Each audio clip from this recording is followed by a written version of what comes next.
Olá, pessoal, estamos de volta para mais um episódio do nosso Armarinho Podcast. Hoje a gente vai contar para você como educação e arte juntas podem transformar vidas. Para não perder este e outros episódios, você já sabe, segue a gente nas redes sociais, @armarinhopdc, e não deixa de assinar o nosso canal no YouTube, acionar as notificações para ser avisado quando tiver episódio novo. Não é isso, dona Adelaide? Falou tudo. É a melhor aluna da sala de aula. A professora vai confirmar. Roda a vinheta. Roda a vinheta.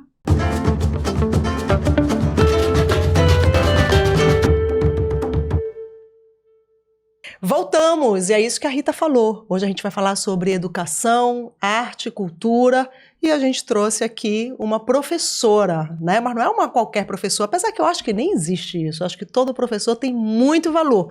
Mas essa, além de ter muito valor, é uma professora muito premiada. Ela vai contar melhor essa história. Então, hoje o Armarinho tricota com Lília Mello, que é educadora e usa a ferramenta da educação como transformação social. Lília, super bem-vinda ao Armarinho. Obrigada, Adelaide, obrigada, Rita, obrigada pelo convite. É um imenso prazer falar sobre educação e falar sobre educação em diferentes contextos, desconstruindo a ideia tradicional e única e unilateral, de cima para baixo, que as pessoas têm de educação. Então, eu acredito que é uma oportunidade da gente dialogar com diferentes pessoas para que a gente possa contribuir. Eu espero contribuir. Com certeza. Então, de imediato, vou pegar essa deixa, tá? Qual é a educação que tu acreditas? Eu acredito na educação que considera a história do indivíduo. Não existe educação que tenha somente um lado. A educação, ela precisa ser um diálogo. E para que seja um diálogo, é preciso comunicar 2 pontos. Então, a educação que eu acredito é aquela que considera que o sujeito que está supostamente ali para aprender, ele pode também ensinar. E quem está ensinando precisa se permitir a aprender também. Essa educação que eu acredito. Eu quero que tu comece falando um pouquinho sobre a tua história. A tua mãe trabalhava numa escola como servente. Como é que era para aquela menina que estudava na escola ter a mãe servente? Naquele momento, eu, criança, num contexto de uma escola pública, em que os meninos e as meninas ficavam tirando onda, do tipo, olha, tua mãe. Tua mãe fazia o que na escola? Primeiro ela varria, né, as salas de aula, e quando dava, ela ajudava na merenda. Ela era merendeira também. Mas mais ela varria. Então, os meninos e as meninas da minha sala, da minha turma, falavam assim, olha, tua mãe é empregada, tua mãe é... Como chama a tua mãe, Lília? Raimunda. A dona Raimunda. Isso. E a gente está falando de que escola, em que bairro? A gente está gravando o podcast, o Armarinho, a gente grava aqui em Belém do Pará. Então, Lília mora aqui em um desses bairros, contextualiza para quem não conhece, né? Belém. Vai fazer eu viajar agora. É isso, essa é a ideia. É o Renato Franco. Ele fica ali na Pariquis. Até hoje essa escola tá lá. E assim, nossa, é muita onda assim pensar. Mas eu estudava nas séries iniciais lá. E aí os meninos ficavam ridicularizando minha mãe. Minha mãe é preta. E preta assim, retinta. Apagou a luz, fica só o olho e o dente. Então, eles ficavam dizendo que ela era empregada, que ela era não sei o quê, que ela ia limpar. Às vezes, eles ficavam fazendo coisa de menino, assim, sem noção, né? Olha, tá aqui agora, a tua mãe vir limpar. E aí, o que eu sentia?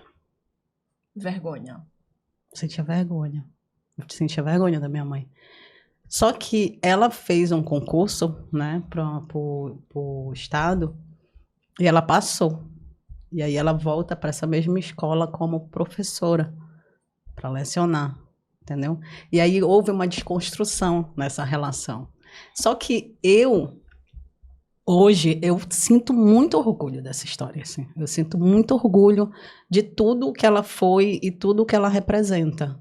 Mas naquele momento eu não conseguia alcançar isso, né? E ela nem sabia o que eu passava. Era uma coisa que eu ficava comigo mesma, né? Mas aí ela volta como professora e muda, as coisas mudam. Como é que foi isso dela sair de ser a servente para professora? Ela começou a estudar com quantos anos? Ela fez aquele IEP, te lembra? Que era um negócio, era uma escola, né? Era um instituto, eu não lembro mais direito. Ali na... Existe ainda o IEP. Mas ele Mas foi ele não modificado. forma- Na Presidente forma- Vargas, ali, Ali na esquina, né? É, Naquele prédio Ele não tem mais a histórico formação de também. magistério como tinha. Mas naquela época, sim, Era. né? Elas Uhum. entravam e E saía saíam de lá professoras. professora. Né? Então, Usava ela já- aquela sainha plissada. Aham. Né? Eu acho que as meninas, inclusive, ainda usam Uhum. do IEP. E aí ela fez o concurso, né? Ela fez a formação. Agora, eu não me recordo, porque assim, são retalhos, né, de memória. Por exemplo, a minha mãe, ela fez letras na UFPA. Ela é formada em letras. E aí, durante o tempo todo da vida dela, ela deu aula de língua portuguesa. Quando ela foi assistir às aulas, ela me levava porque não tinha com quem me deixar. Tu és filha única? Não, eu tenho uma irmã, mas assim, eu era menorzinha. E aí eu assistia a aula da professora Socorro Simões. Olha, a professora Socorro Simões é um nome muito conhecido Ela da pegava a UFPA, charpe né? dela, assim, jogava por cima, assim, tipo, meio-dia, falando de Camões. E eu não entendia nada, porque eu não sabia, mas eu dizia, quero ser essa mulher quando eu crescer. Ali surgiu a tua vontade de ser Eu não professora. sei se foi ali, mas que eu fiquei muito seduzida por aquele, né, aquela coisa ali, né? Ela dava aula com muito prazer. E por essa mãe que sai, né? Sim. De uma situação que para muitos era, né, inferior e estuda e se esforça para voltar para a mesma escola, né, Uhum. já como professora. Antigamente, os livros didáticos, eles eram dados. Eu não sei se hoje em dia as editoras distribuem, mas eram dados. Então, tinha muito livro didático em casa, de língua portuguesa. E o meu lazer era ficar fazendo os exercícios, entendeu? Eu acho que isso me influenciou muito. Eu ficava fazendo, eu pegava a chargezinha, que tinha, né, o gibizinho e tal. Para tu ver isso, o quanto um livro dentro de uma casa pode influenciar positivamente, entendeu? Eu ficava lá, rabiscando, fazendo. Então, eu acho que foi um conjunto de fatores que me levou a ser educadora. E em que ano tu começaste, de fato, a atuar como professora? Então, em 99 eu entro, e aí com 3 semestres da UFPA, eu já começo a dar aula na Casa da Linguagem. Tu entraste para o curso de letras. Para o curso de letras. Para E na ser época- aluna da professora Socorro. Ela ainda estava lá. E na época era bilíngue, então eu fiz português e alemão, entendeu?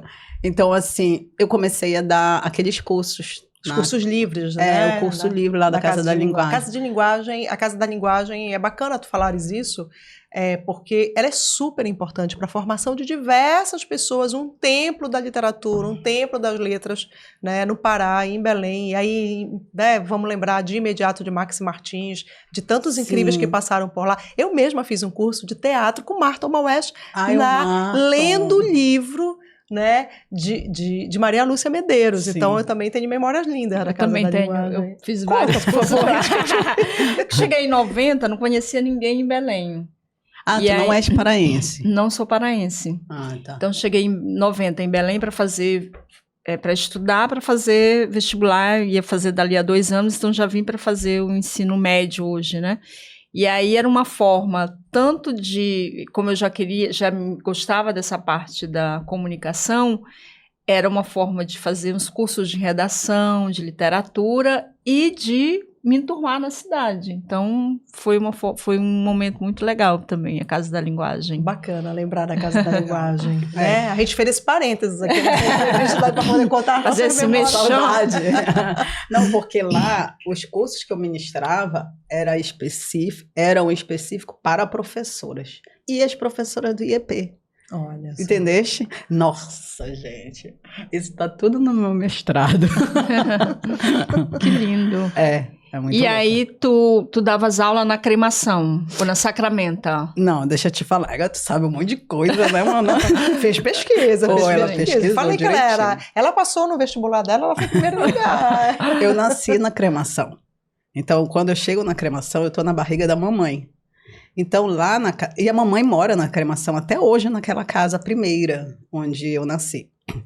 Então, quando eu estava no primeiro ano da faculdade, eu comecei a me incomodar com os meninos da rua que queriam fazer vestibular, mas que não tinham condições de pagar cursinho. Então, eu fazia uma turma pequena e dava aula aos sábados, à noite, de redação para os meninos. Olha, eu vou te dizer que de 8 meninos que eu tinha da turma, 4 passaram. E até hoje eles falam isso, assim, me ajudou muito, aquelas tuas aulas malucas e tal. Que bacana. Porque na época eu era Hare Krishna, eu colocava todo mundo para meditar antes, para incenso aqui, ouvir mantra e não sei o que, eles ficavam, que acha isso? Hoje em dia tá todo mundo meditando, né? Mas lá final da década de 90 era loucura. E deu certo. Então, tinha comidinhas Hare Krishna na aula, porque essa é a parte boa. A gente fazia receita, a gente ia pra cozinha da Mana, tu não tem noção, era uma bagunça. Era um monte de onda, entendeu? E assim, eles iam aprendendo a interpretar a receita, a pôr em prática, depois eles tinham que falar, depois eles tinham que escrever. Então tu já colocavas em prática um outro jeito de ensinar. Era. Porque tu estavas ensinando a partir do momento que o moleque já entrava ali, já acendia aquele incenso, Sim. já aprendia a cozinhar, tudo aquilo era aprendizado. Sim, sim. E assim, não era uma coisa consciente, eu confesso. Era uma coisa assim que eu achava que, naquele momento, eu achava que aprender tinha que ser prazeroso. E que por eles estarem ali, né, muito tempo, e por eles terem uma vida muito árdua, tinha que ser leve, entende? E eles adoravam fazer receita, comer, assistir filme, a gente assistia filme. Foi assim, lá na cremação. E aí, quando é que tu vais pra terra firme? Perdão, Rita, já te atropelei. Quando é que tu chegas na terra firme? Tu chegas de que forma na terra firme? Porque foi a terra firme que te deu uma projeção. O trabalho realizado lá, não? Sim. Eu chego em 2008 grávida e eu fui lotada no Brigadeiro Fontinelli. Tu passaste no concurso. Passei no concurso da SEDUC. E quando me lotaram, e quando apareceu a escola, todo mundo foi contra, inclusive minha mãe. A minha mãe disse, não, filha, não vai. Aí todo mundo, terra firme, tu é doido, não viaja, isso tu vai morrer. Eu tenho um episódio como repórter nessa escola que eu fiquei muito traumatizada, porque a gente foi fazer uma matéria lá e me diziam, esse é um dos pontos mais violentos de Belém, quiçá da região norte inteira. E nessa escola, se você entrar lá, você não sai. E, de fato, quando eu cheguei com a equipe, vieram nos avisar que quando a gente saísse, a gente seria assaltado. Uhum. Então, tinham pessoas na frente com armas, assim... para proteger vocês ou intimidando vocês? Intimidando. E aí, para a gente sair de lá, eu tive que ligar para a redação para pedirem uma viatura da Polícia Militar, que foi lá, porque aí só com a viatura a gente conseguiu sair de dentro da escola. Então, é esse o ambiente onde você vai dar aula. Por isso a dona Raimunda disse, minha filha, não. Não. Pois é. Esse é um lado. E não é o lado que representa, digamos assim. Existe. Uhum. Existe. Até hoje existe. Mas não é o que representa. Não era o lado com o qual tu... Não é o predominante. Uhum. Quando eu vou lá assinar, eu vou tipo umas 16 horas, 16h30. Quando eu saio, é umas 17, quase 18 horas. E aí eu vou andando na São Domingos e desço a feira. Eu não esqueço, eu fico arrepiada. Eu não esqueço a sensação que eu tive naquela tarde. As cores, os sons, sabe? O entrelaçar de pessoas, sabe? De corpos. Eu achei que tu ia falar a sensação de medo. Não. Era uma das tardes mais lindas que eu vi em toda a minha vida. Pela força de tudo. Sabe? Não eram só muitas cores. Eram cores fortes e vivas. Aí tu vai me dizer, mas essas cores estavam onde? Nas frutas, nas pessoas, nas roupas, na lama, no céu, em tudo. E assim, eu não estou romantizando pobreza. Eu estou dizendo que naquela tarde, por alguma razão, a vida que se apresentou para mim desconstruiu a ideia que todo mundo me dava de morte. Eu disse, Terra firme é vida, não é morte. Então, assim, hoje, se tu chegares assim, tipo, 4 horas da manhã, ali na São Domingos, só senta. Não faz nada, só senta. Tu vais ver o pai levando o filho na garupa, a mãe passando para não sei o quê.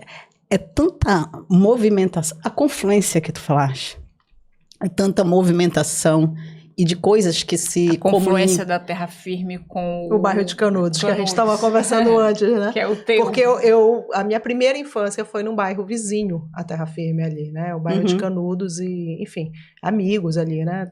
Aí eu falei confluência, só para situar, né? E nessa confluência tem a feira, né? Hein? Ali tem feira, Tem a né? feira, tem o posto de saúde, tem o Brigadeiro Fontenelle, que é a maior escola, tem a creche. Paróquia gigante. Tem grande, a paróquia. De onde nasceu a Caravana da Paz, com o Padre Bruno Sec. Eu preciso citar ele na Terra Firme, porque ele sempre vai ser uma referência lá, né? De união e o que ele fez inclusive da juventude. Pela juventude, né? E no quarteirão que o Brigadeiro Fontenelle tá, ainda tem 6 igrejas evangélicas. Entendeu? Então, assim, é tudo isso. É tudo isso. E aí, tu não tem como dizer que é um bairro violento, que é um bairro que vai te matar. Resumir ele a um estereótipo, Não né? tem. É um bairro que te ensina que tu precisa ser forte, que a ausência, ela é superada por coragem, que as pessoas, às vezes, elas mesmo com fome e doente, mas, sabe, é tanta coisa que tu fala assim, cara, é uma lição de vida muito forte, assim, é impactante. É um bairro, na verdade, ele não é violento, é um bairro como tantos outros, na região metropolitana, ele é um bairro, né, violentado nesse sentido, né, porque refém de políticas públicas, é isso aí, né, reais, né, de incentivo, de um saneamento decente, de lugares para essa juventude se encontrar, para que essas pessoas possam se encontrar e que possam, naquele momento, exercer o seu papel de cidadão, né, Lília? Então, tu conheces a fundo essa realidade. A Adelaide falou uma coisa muito importante. As pessoas costumam muito dizer que o território da Terra Firme é um território vulnerável. Ele é vulnerabilizado. Ele não é vulnerável, ele é forte. E teve um fato que comprovou isso e que marcou a tua, digamos assim, a tua virada de chave para se tornar a professora que tu és hoje, que foi a chacina. Foi a chacina de novembro de 2014, que foi a morte do Cabo Pet, em que matam o Cabo Pet no Guamá e pela ponte eles descem. E aí eu não sei, né, os milicianos, enfim, os encapuzados, eles descem matando os jovens.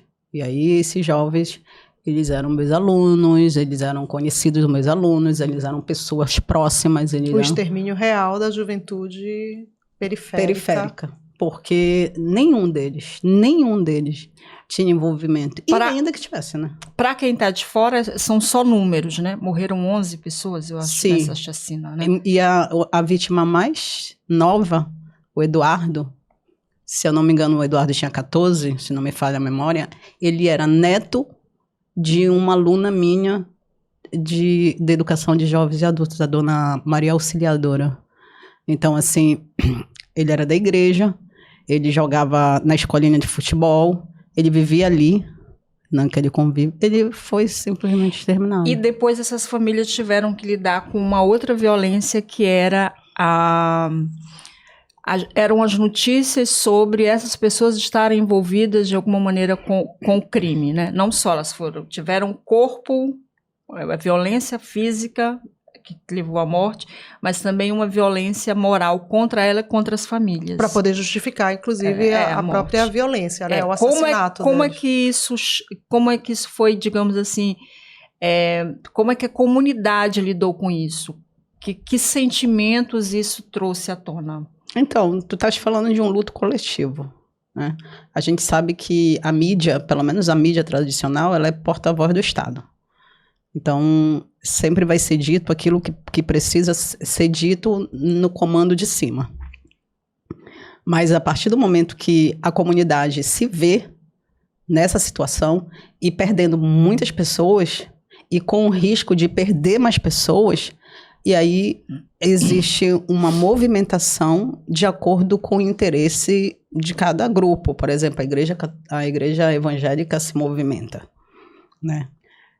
A igreja católica se movimenta, e assim vai. Só que os jovens, eles já têm uma atuação antes do extermínio de contestar o extermínio de jovens. Antes dessa chacina, eles já fazem isso.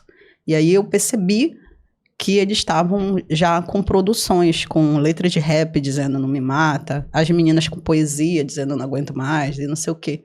Então, o que a gente fez? A gente articulou essas pessoas que já faziam produções artísticas, e aí a gente potencializou essas produções num contexto escolar, para que tivesse uma valorização. Então, por exemplo, a Adelaide faz uma poesia que denuncia e tal, sei lá, o dia lá, a chacina de novembro de 2014, ela faz a poesia. Aí eu falo, bora ler a poesia da Adelaide na turma? E agora a gente vai analisar. Ressignificar tudo isso. Agora a gente vai analisar, e essa análise ela vai valer uma pontuação para tanta avaliação. Isso foi mexendo com toda a escola e com a comunidade. Por quê? Porque, às vezes, a Adelaide, que escrevia poesia, nem entrava na sala de aula para assistir língua portuguesa. Mas quando ela sabe pelos colegas que a professora de língua portuguesa está valorizando uma produção dela e que isso vai valer ponto para a prova, aí ela vem e ela traz os delas e não sei o quê. Então, assim, movimentou muito. Tanto que a gente passou a se encontrar todo final de semana para poder fazer as formações, as oficinas, etc. E aí, nesse momento, os coletivos culturais eles foram muito importantes. Terra Firme é um caldeirão de produção artística. O coletivo cultural tem até demais. Então, assim, o Ribalta vinha fazer uma oficina de teatro, aí vinha o Boi Marronzinho fazer uma oficina, o Casa Preta fazer oficina de tambor e etc e tal. E aí a gente foi fortalecendo isso. E aí criou o projeto Juventude Preta Periférica do Extermínio ao Protagonismo.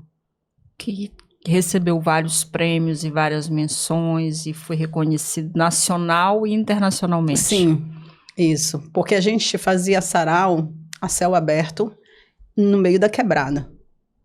Essa é a diferença. A escola foi para a rua, né? Então, assim,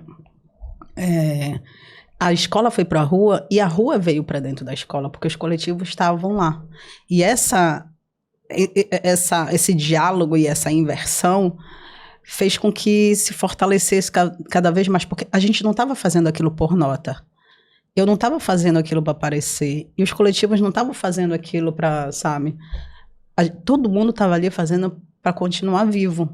Essa era a ideia.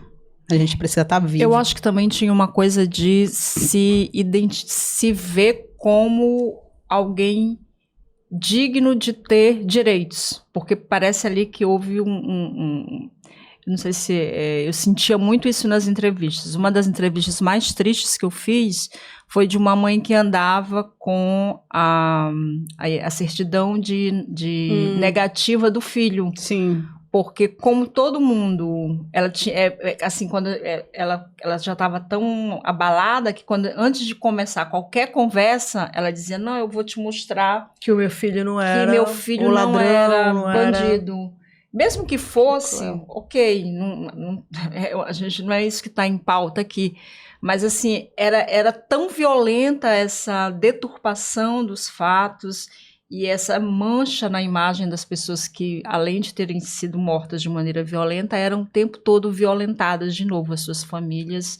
Eu acho que isso deve ter unido e dito, olhem para a gente como indivíduos dignos de direito. Um coletivo, uma sociedade.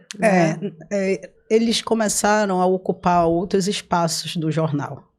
Não era mais o policial, era o da cultura, era o da educação, era a capa do jornal. Eles fizeram muitas entrevistas, fizeram muitas matérias de jornal. E aí, nesse momento, era um momento de fazer essa questão da valorização da identidade. Quem eu sou, o que eu faço e o que eu mereço na vida, né? Porque tu passa o tempo todo recebendo o que há de pior tu acreditas que tu não nasceste, né? tu não nasceste para... Isso é horrível. Isso é horrível. Para as crianças e jovens, então, Criança. né? Afasta elas da escola, inclusive. Criança, quando tu entras em algumas escolas e creches, que são espaços violentos, isso é violência. São espaços violentos. E aí, quando a criança pega e tá, sabe, agitada, eu não sei o que ela tem. Como assim ela tá respondendo a essa violência? Lilia, quando tu falas que tu pegas esses coletivos, né, essa produção da menina que está fazendo poesia, do rapaz que está produzindo música, e tu leva para a escola, e depois tu também faz esse caminho em que a escola, né, vira essa ebulição e também, né, transpõe aí os muros, a gente pensando aqui, era isso que, né, quando a gente pensa em educação, né, no conceito, sei lá, do que a gente acredita, né, é isso, esse é o papel da escola. Mas, ao mesmo tempo, a gente vê uma escola que, se você vê uma imagem, e aí eu vou lembrar a nossa amiga Ivana Oliveira, porque ela fala isso com muita propriedade, né, se você pegar uma imagem de uma escola hoje, se você for em quase todas, e fotografa, e uma escola, né, medieval, tá lá o professor, né? Aquelas crianças sentadas daquela forma, vezes, né? Aquele quadro, então, né, essa estética. E eu me pergunto, por que esse conteúdo, em muitos lugares, ele não é pensado dessa forma? Dessa escola que abaixa o muro e diz assim, entrem, né? E dizer, olha, o que vocês fazem interessa e a gente pode aprender junto e a gente pode construir. Por que tanta dificuldade em fazer isso? Primeiro que o que vocês fazem é sensacional. E assim, muita gente já está fazendo. Né? Muita gente já está fazendo em vários lugares, aqui na Amazônia, em vários lugares. Mas por que ainda é tão difícil que isso seja o nosso modelo de todo dia? Alô, Mac, tá aí, não é outro jeito de ensinar, é esse aí. Porque dá certo. Eles não querem que dê certo. Se der certo, a gente vai ter muitas pessoas com atitude. A gente vai ter muitas crianças, muitos jovens que transformam. E provavelmente quem está em cima vai ser questionado. Então, assim, está mais do que provado de que dá certo. A gente sabe que dá certo, eles sabem que não dá certo. É preciso investimento, só investimento ele vem de cima. Assim, por exemplo, o coletivo CineTF, né, que foi o que surgiu a partir do projeto, é um projeto lindo, é um coletivo maravilhoso. Ganhou agora, recentemente, uma premiação de periferia viva, vai ser exemplo de periferia em todo o Brasil. Mas aí tu vira para mim e pergunta, ele tem algum financiamento, há algum recurso? Não. Aí pergunta, por quê? Porque dá certo. É muito melhor a gente dar uma premiação, um título, entendeu? Agora, os investimentos, eles são na base, e eles são todos os dias, eles precisam... Eu vou falar uma coisa aqui que a gente não está falando, mas eu acho muito importante mencionar. Os nossos jovens estão doentes. Eles estão doentes. Nossas crianças precisam de ajuda. Por quê? Porque saúde mental é cara. Ninguém vê o pôr do sol assim. Tu precisa ter tempo. Tu precisa ter... Tu precisa ter... Pensar nisso, né? A tua cabeça tem que estar voltada para isso. Reflexão, né? E as terapias, elas são caríssimas. Terapia integrativa, hipnose, meditação, acupuntura, são práticas perfeitas, maravilhosas, mas pobre não tem. E o que a gente faz, então? Porque adoecer, a gente adoece. O que a gente faz? Continua? Continua como? Doente? E vai dar onde isso? Entende? Então, assim, eu acho que tudo isso precisa ser pensado e precisa ser tratado com muita responsabilidade, porque a conta vem. A conta está vindo. Tu percebe um agravamento desse cenário pós-pandemia? Sim. Muitos jovens e crianças. O que foi a pandemia para essas crianças? O que Para essas sente crianças, inclusive, da periferia. nas né? salas de aula? Porque a pandemia, ela atravessa as pessoas, mas ela vai fazer esse atravessamento muito também, que poder aquisitivo que você tem, né? Não estamos todos no mesmo barco. Não estamos todos no mesmo barco. Nem todo mundo está usando a mesma máscara. Alguns sequer têm a máscara, né? Às vezes nem tem o barco. Sabe o que acontece? E eu não vou te dizer que isso é o total, mas eu vou exemplificar algumas coisas que tu me perguntaste. Um barraco que mora 8, 9 pessoas, em que as pessoas trabalham e vão, sabe, cada um vai para um seu canto e só volta à noite para se amontoar. No momento de um lockdown, as pessoas ficam ali amontoadas sem estrutura nenhuma. Se a mulher, ela apanha do marido, essa criança vai ver ela ser espancada assim, à frente, entendeu? Não que ela nunca tenha visto, mas a frequência vai ser maior. Se o menino é um menino trans, sabe? Se a menina é, enfim, qualquer tipo de pessoa que não esteja de acordo com a concepção da família evangélica, ela é expulsa.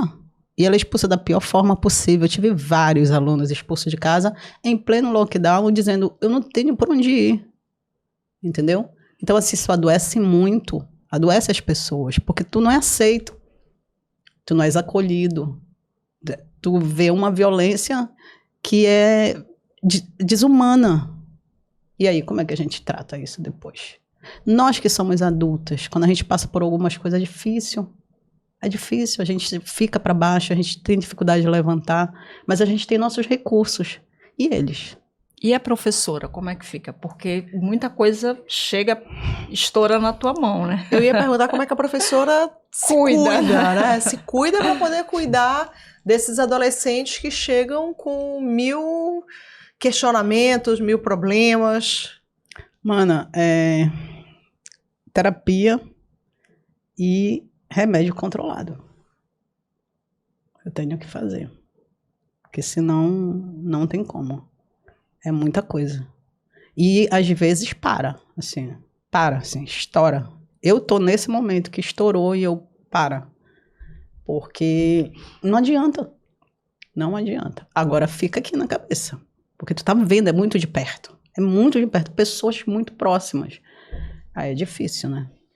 Este ano a gente vai, completam-se 10 anos da chacina.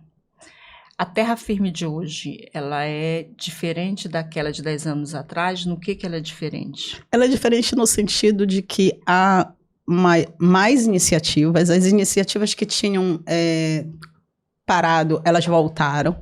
As articulações, elas estão acontecendo, as articulações políticas. E tem agora a usina, naquele espaço lá da usina da paz, tem na terra firme. Então, assim, ainda que muitos e muitas ainda fica assim meio estranhando aquela coisa ali, né? Mas tem muita criança que já faz uso daquilo e muitos jovens que faz uso. E eu tenho certeza que isso provoca alguma mudança. Não tem volta. Não tem volta essa mudança. Porque tem muita gente que fala assim, mas isso daí é estratégia política. Que seja, tá lá. Tá lá. E aí a gente tem que ocupar enquanto comunidade, né? Então eu acho assim... E os próprios jovens, eu acho que eles estão mais antenados, eles cobram mais. Assim, há 10 anos, os meninos, eles eram muito... Agora eles estão bem, sabe? Certeiro das coisas. É uma palavra que está desgastada, mas estão mais empoderados, né? Havia uma timidez, talvez, de reivindicar, né, seus direitos. Eles estão bem audaciosos. Desconheciam, talvez, também, né? Desconheciam que tinham direitos, né? Pessoas, né? E aí vou lembrar, porque algumas palavras que hoje as pessoas falam muito, mas quando a gente pensa, né? Pessoa de direito, protagonismo, eu ouvi lá atrás, nos anos 90, né? 1900, né? Não sei se vocês daí lembram disso, e era Padre Bruno Sec falando sobre essa juventude, graças ao trabalho que ele tem no Movimento República de Emaús, né? Do legado que ele deixou no Movimento República de Emaús. E essas pessoas na luta pelo estatuto da criança e do adolescente. Né? Eles não se viam pessoas de direito, não é isso, Lília? Sim, e eu acredito que, por exemplo, uma mudança muito significativa, né, embora possa parecer besteira, no início, logo no início de tudo, lá em 2015, era ofensa chamar de preto, preta. Hoje em dia eles batem no peito e falam assim, eu sou preta, sou preto, sou da periferia, eu sou da PF, entendeu? E antigamente era o ombro caído, aquela coisa do tipo assim, qual o teu bairro, terra firme, me rouba logo, né? E não, agora não. Então, assim, é saber o valor que tem, e saber que tem direito, saber que tem que ocupar espaço, que é um direito ocupar espaço, que não é só na periferia, mas é também no centro. Tem essa lógica de que o centro ele é nutrido pela periferia, entendeu? Tu falaste no início que tu foste muito inspirada por essa mãe, a dona Raimunda, né, que varria a escola, que depois foi professora, citaste a professora Socorro Simões, tu já tens uma trajetória, és premiadíssima, né? Daqui a pouquinho ela vai falar que ela vai para um evento super importante no mês de abril, mais ou menos quando a nossa entrevista estiver no ar. Tu consegues perceber que hoje meninos e meninas olham para ti e dizem assim, eu quero ser isso, eu quero provocar esse movimento também? Como é esse aluno que já entrou na universidade, como é que ele volta para a terra firme, como é que ele te encontra? O que tu percebes no teu dia a dia? Tu já és essa figura que inspira também? Mana, esse domingo agora eu fui ao supermercado e atravessei para uma loja. E aí o meu filho até falou assim, mamãe é prefeito aqui da Terra Firme, olha aí. Porque a gente encontra, nossa, são tantos alunos e eles crescem, e eles ficam mães, pais, e eles param para falar, sabe? Professora e tal, não sei o quê, nossa, professora. E eu falo assim, incrível isso. É incrível, porque a gente não tem dimensão. Nenhum professor e nenhuma professora tem a dimensão do quanto é transformador. Mas quando tem esse feedback de um aluno parar num supermercado e dizer assim, aquela aula, naquele dia, com aquelas palavras, eu segui um caminho e eu estou aqui por conta, é muito bacana. Então, assim, esses feedbacks eu tenho. Às vezes eu penso até que eu vou morrer. Quando eu encontro, assim, muita gente que fala, professora e tal. Gente, eu estou encontrando muita gente, eu acho que eu estou me despedindo. Tu tem religião? Tu segues alguma religião? Do candomblé de Angola. Mas como foi esse encontro com o candomblé? Porque tu falaste que do lá Hare atrás Krishna. foi Hare Krishna, talvez tenha vindo de uma família cristã. Como a mamãe foi é católica. Foi através de rodas de conversas de coletivos que eu encontrei a mãe Beth, né? Que é a Mameto Muslê. E ela morava, né, na terra Firme, e eu já tinha lido e já tinha assistido muita coisa que falava dela, e dizia que ela era muito potente, que ela era isso. Eu disse, gente, essa mulher da Terra Firme eu não conheço. E aí numa roda assim, eu falei, eu conheço ela e tal. Aí eu cheguei com ela e disse assim, mãe, eu queria lhe conhecer. Ela disse, minha filha. Aí ela me tratou tão bem, até hoje ela me trata assim, nossa, ela é muito mãe. E aí eu peguei e comecei, só que eu fiz só a primeira iniciação que a gente chama de cabeça, que é a Menakamutuê. E aí eu não passei para outra, que é a de raspagem e tal, mas eu acendo minha vela toda terça-feira para o meu santo, e é dentro do que a gente chama do Rudembo, né? Que as pessoas chamam de terreiro e tal. Muda um pouco por conta de ser Angola, mas é a mesma coisa. E aí, foi desde lá, eu tô desde 2019. E o que isso trouxe para ti, no teu dia a dia?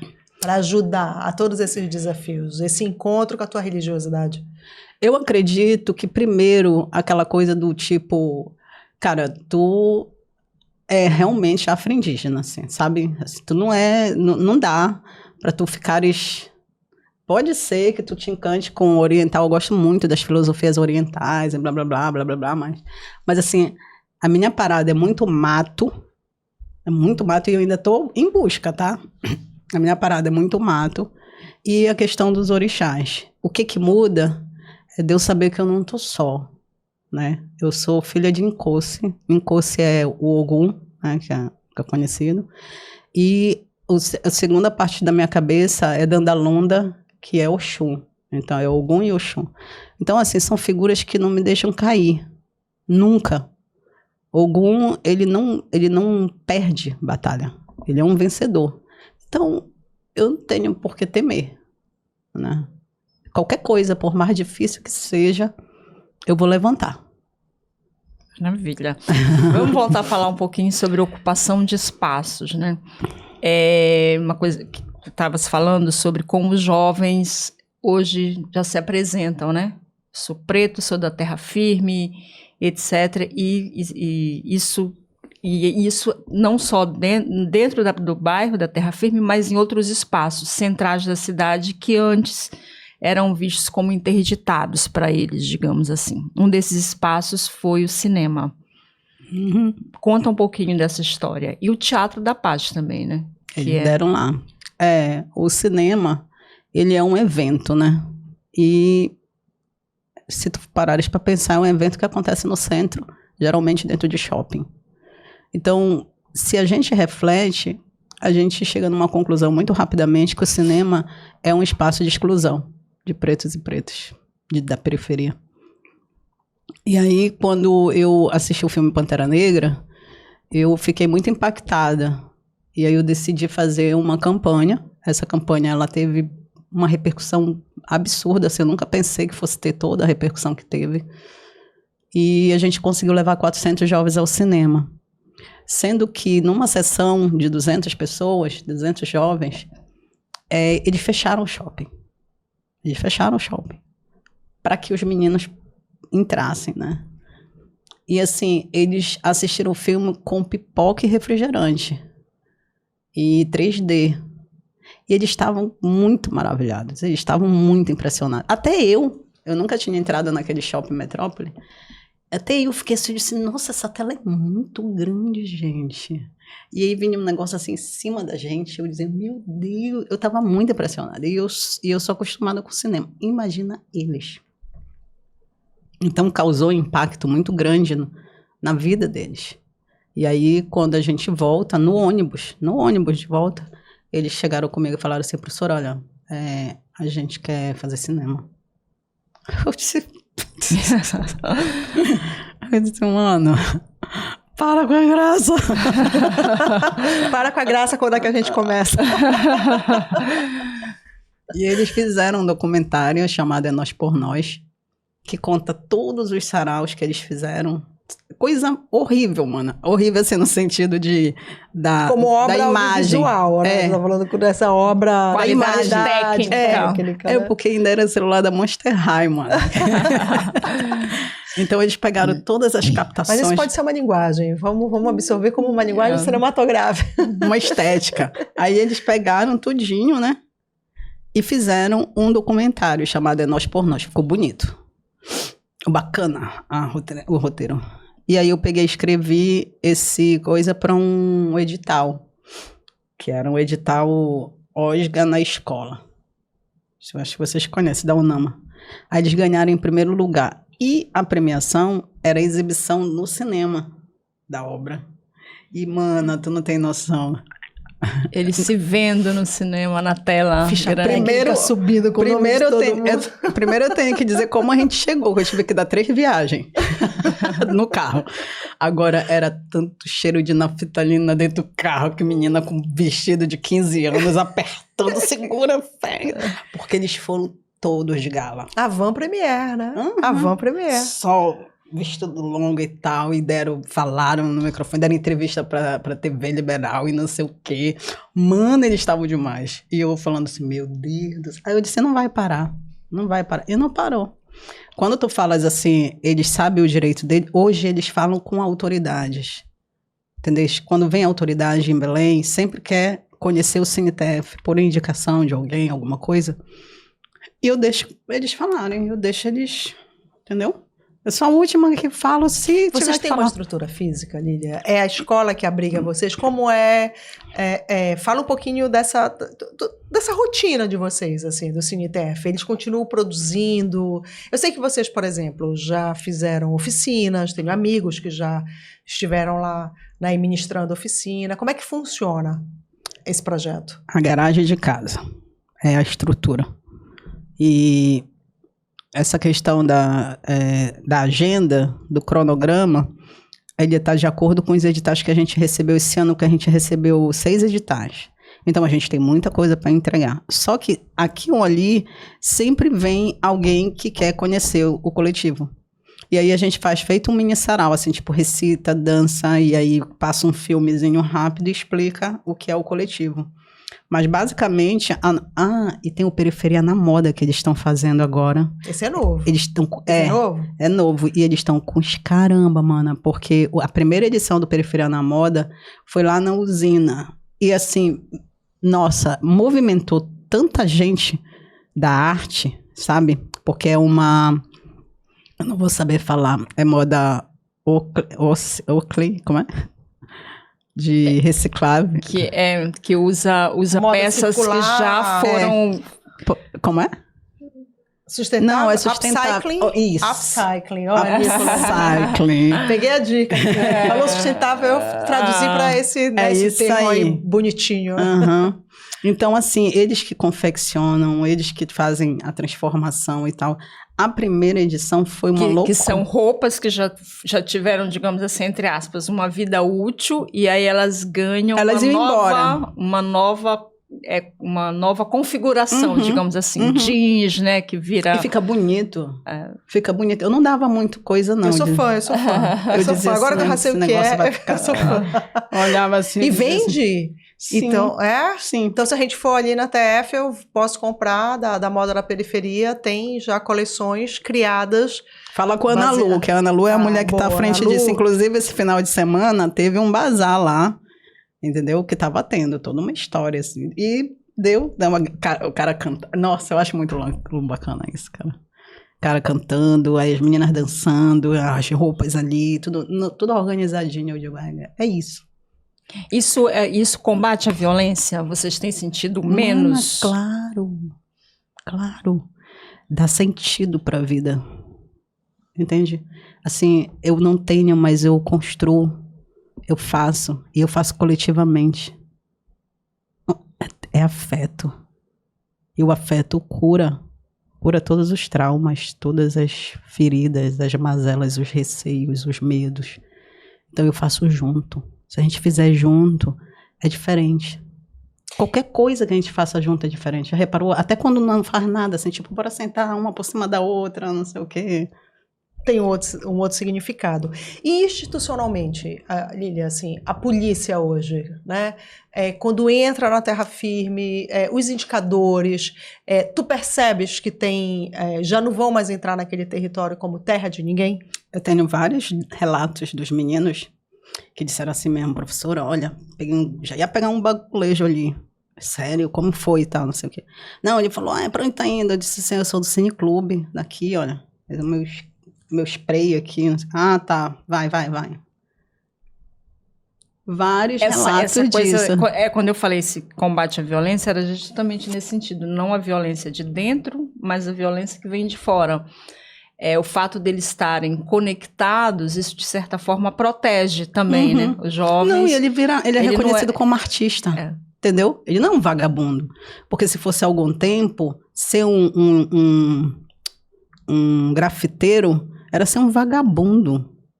Mas só que eles grafitaram a maior escola do bairro, toda grafitada lá, foram eles que fizeram. Eles foram mudando vários pontos, transformando em galeria. Eles entregaram o Memorial Mulheres da TF, com imagem das mulheres principais da história do bairro. Então, assim, não tem como negar mais isso. É arte. Então, ele é um artista. Aí tu vai tá transformando. A vida deles e a vida coletiva, a vida aí do ele bairro. Tá com uma mochila, fala pro policial, ei, cara, eu tô aqui com meu spray e tal. Então, o policial, quando diz assim, não, vai, ele tá dizendo assim, tá com material de trabalho, ele é um trabalhador, e ele vai fazer a arte dele, entendeu? Não é mais, o spray deixou de ser uma prova de infração, de crime, para ser um atestado de que ali tem um artista. Um instrumento de trabalho. E vamos falar de... Rapidinho, você percebeu isso com outras linguagens, além do grafite, que foram, digamos, ressignificadas e pelo menos nesse contexto, deixaram de ser tão marginalizadas? A música... Na família. Por exemplo, a poesia, as meninas, algumas, elas eram muito proibidas, assim, de fazer poesia, de lidar com poesia, escrever poesia, porque dizia que isso não ia dar encanto nenhum. Aí, com o tempo, abrindo shows aqui no centro de pessoas conhecidas, aí as mães já iam, né? E já falavam, olha, minha filha e É uma tal. artista também. Ainda vou te dizer mais. Agora, daqui a 2 meses, nós estamos lançando a primeira antologia poética do Poamice, que são poesias autorais das meninas, bilíngue, em português e alemão, que é a Embaixada da Áustria que está fazendo o financiamento. Então, assim, a gente vai recitar, a gente vai chamar as autoras, Nossa, eu quero que esse livro venda igual água. A gente favor, também. Né? Já Desculpa, torcendo. Adelaide, Não, vai. era isso. Eu queria falar um pouquinho, assim, tudo que a gente está falando, óbvio que é super importante, mas eu queria falar de futuro, né? Porque tudo que a gente está falando aqui, desde o teu, né, das tuas memórias mais antigas, a realidade da Terra Firme, é sobre futuro. Mas aí vamos colocar esse futuro mesmo cronológico. E agora? Vocês conseguiram, tu conseguiste, né? Eu tenho certeza que nunca foi teu objetivo, mas pessoalmente tu acabas conseguindo holofotes para ti.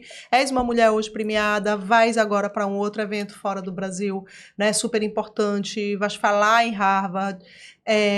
O que tu percebes de luz que se coloca para essa juventude que foi a tua juventude, né? A da menina periférica, negra, não retinta, mas negra. O que tu percebes de futuro? Então, o que eu percebo é possibilidades e outras opções.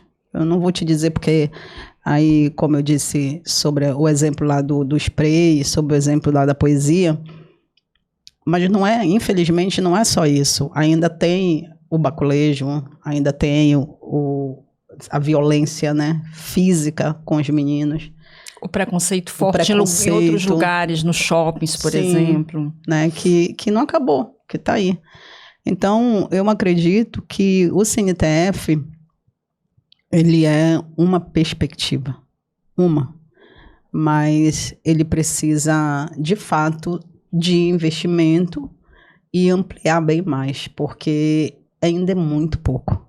É muito pouco. O que vocês precisam de imediato quando a gente fala em investimento? A gente precisa de uma sede, a gente precisa finalizar com o CNPJ, a gente tem que ter CNPJ, a gente precisa minimamente ter condições de pagar 3 pessoas, assim, de dar um salário para que a pessoa não tenha que sair da função, né, para embalar compras no supermercado.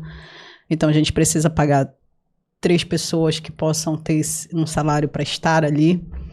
E a gente precisa dialogar com um mundo que é empresarial e que diz que a gente é muito importante, mas nunca assina o contrato, né? Assim, aquela coisa sempre de, legal, bate a foto, vai pro Instagram e tal, não sei o quê, e fica por isso, né? Vamos lá, né, empresas? Empresas, governos, sim, vamos botar a mão no bolso, porque precisa de recursos, né? Em última instância. Eles são incríveis, eles são incríveis. Hoje o CNTF está movimentando quantos jovens?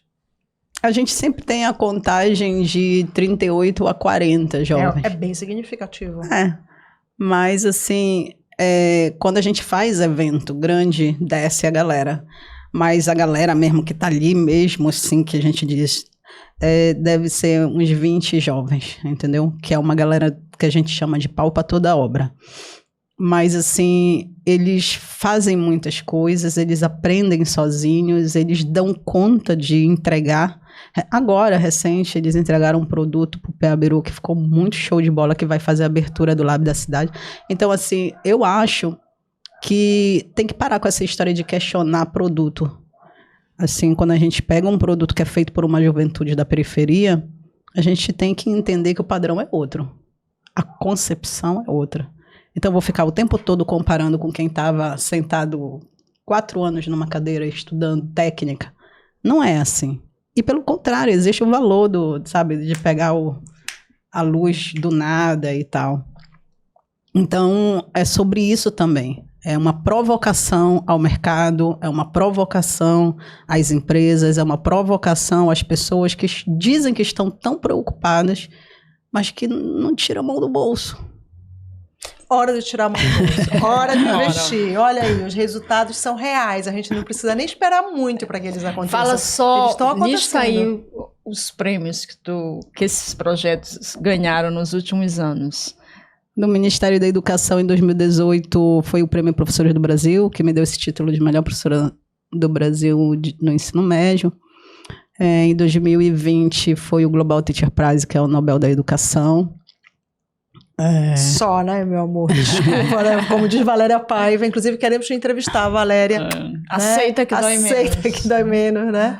Que maravilhoso. Sou embaixadora da Varric Foundation, que é uma instituição que dialoga com a Unesco e que pensa o plano global de educação. Eu participo das reuniões disso. Sou embaixadora de algumas instituições do Projeto Vida e agora, recentemente, com o Ministério das Cidades e com a GIZ Brasil, eu fui nomeada dentre as 5 lideranças negras para o clima, que vai desenvolver várias mentorias, várias preparações para o território dessas mulheres. Eu represento o Norte. E em abril vai estar em Rava. Em abril vou estar em Rava. Leva casaco. É isso, né, Dê? Lília, zero arrependimento de ter escolhido o magistério e a docência como a tua luz, o teu caminho. É uma missão. Não tem como, nem foi uma escolha, me escolheram. Não fui eu que escolhi. Eu não tenho como parar.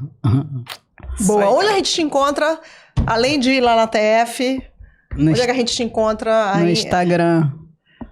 Né? No Instagram? No Instagram também, que a gente vai botar esse arrobinha aqui. Lilia Melo TF, TF de Terra Firme. Boa, boa. Tu me encontra na Terra Firme, eu tô sempre lá, não saio de lá.